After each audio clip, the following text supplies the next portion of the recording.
Tonton video ini sampai selesai agar Anda tidak gagal paham.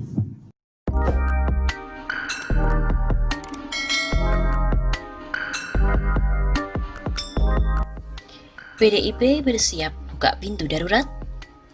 Ada tanda-tanda yang cukup kuat. PDIP sedang bersiap-siap untuk membuka pintu darurat atau emergency exit. Jika pesawat terpaksa harus crash landing mendadak darurat, mereka bisa segera lompat dengan selamat. PDIP memang belum sepenuhnya bersiap untuk melompat, tapi mereka sudah membuat ancang-ancang. Tahapan menuju langkah tersebut telah dipersiapkan, sedikit demi sedikit mulai dijalankan. Dimulai dengan pernyataan dari Masinton Pasaribu, anggota Komisi 3 DPR RI, secara mengejutkan bahwa menyebutkan Perpu nomor 1 tahun 2020 merupakan kepentingan nyata oligarki. Katanya, itu adalah sebuah sabotase konstitusi. Begitu kecamnya dalam cuitan di akun Twitternya. Masinton tidak menyebut secara spesifik siapakah yang dia maksud dengan oligarki. Sebagai pengusung utama, bahkan pemegang saham mayoritas pemerintahan Jokowi, publik memahami bila ada oligarki, maka PDIP adalah pilar dan bagian utama dari oligarki itu sendiri. Lalu siapakah yang dimaksud dengan oligarki oleh PDIP? Semakin jelas ketika Arteria Dahlan menyatakan kekhawatirannya, Perpu akan menciptakan presiden di atas presiden. Ada penguasa yang lebih berkuasa dari Presiden Joko Widodo. Begitu kata politisi PDIP itu dalam rapat kerja dengan Ketua KPK, Firly Bahuri. Arteria juga curiga ada yang mencoba untuk memanfaatkan situasi pandemik demi mengeruk keuangan negara melalui Perpu. Di dalam Perpu nomor 1 tahun 2020, pemerintah diberi kewenangan menggunakan dana sekitar 405,1 triliun rupiah tanpa adanya pengawasan. Para pengguna juga tidak dapat dipidana bila terjadi salah penggunaannya. Dengan dana sebesar itu, Arteria juga curiga ada orang ataupun kelompok yang ingin menguasai Indonesia secara instan. Tanpa kampanye, tanpa modal, bisa menjadi presiden Indonesia. Ia juga mengingatkan Ketua KPK. Katanya harus menjaga Jokowi agar tidak tersandra. Yang bawa mobil orang lain kalau nabrak dia yang bertanggung jawab. Lalu soal penggunaan anggaran perang melawan COVID-19 ini sebelumnya sempat memunculkan polemik antara anggota DPR RI Adian Apitupulu dengan Menteri BUMN Erick Thohir. Adian bertanyakan siapa yang dimaksud oleh Erick sebagai mafia alat kesehatan. Adian curiga, jangan-jangan dia termasuk yang dituding oleh Erick. Erick sebelumnya mengatakan, ketergantungan Indonesia pada alat kesehatan impor memberikan sebuah peluang mafia untuk beraksi. Mafia mendominasi impor alat kesehatan. PDIP ditinggalkan. Berbagai pernyataan politisi muda PDIP di Senayan ini menunjukkan ada yang gesekan dan perbedaan kepentingan antara PDIP dengan Jokowi. Pertama, PDIP sebagai pemegang saham mayoritas Jokowi ternyata memang benar tidak menjadi pengendali pemerintahan Joko Widodo. Ada orang atau kelompok yang menjadi pengendali pemerintahan Jokowi. Soal ini sesungguhnya sudah ditangkap sih oleh publik dengan melihat susunan kabinet Jokowi Jilid 2. PDIP ini tidak mendapatkan pos yang cukup penting dan juga pos yang cukup basah. Benar, PDIP mendapatkan jatah kursi paling banyak. Dari 16 kursi jatah parpol, PDIP itu mendapatkan 5 orang kadernya. Mereka adalah Seskap Pramono Anung, Yasona Lawli sebagai Menkumham, Cahyokumolo sebagai Menpan RB, Juliari Batubara sebagai Menteri Sosial, dan Gusti Ayu Bintang Darmawati, Menteri PPPA. Kalaupun mau dilihat dari sisi kedekatan secara politis, PDIP juga mendapatkan pos Jaksa Agung. Posisi ini dijabat oleh ST Burhanuddin, adik kandung politisi PDIP TB Hasanuddin. Posisi Menteri Utama atau yang juga dikenal sebagai Triumvirat, Menhan, Menlu, dan Mendagri dijabat oleh figur dari non-PDIP.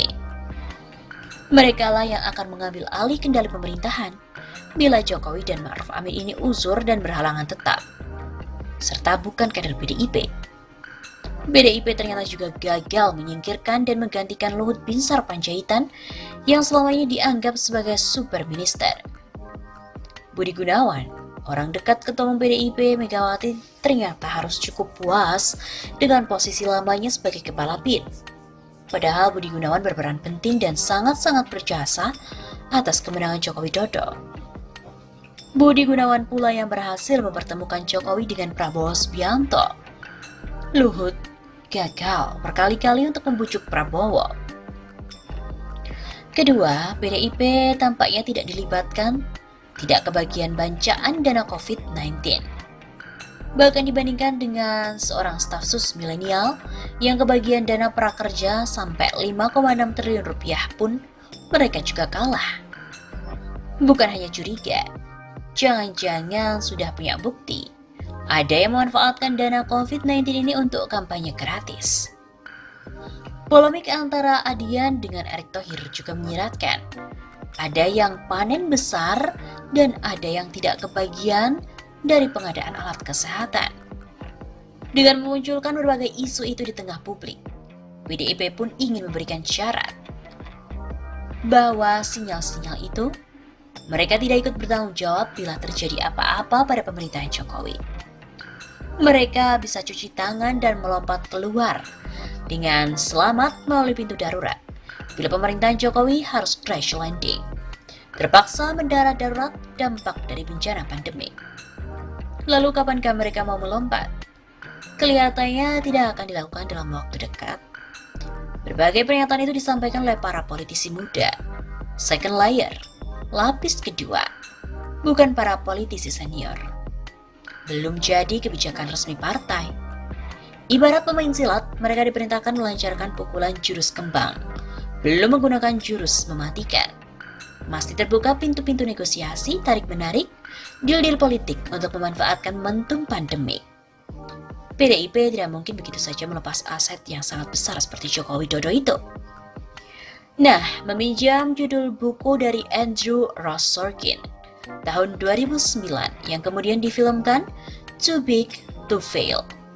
Jokowi itu terlalu besar bila dibiarkan untuk gagal. Dampaknya pun terlalu besar, termasuk bagi partai banteng menjemputi itu. Mereka bisa ikut terseret pusaran bencana.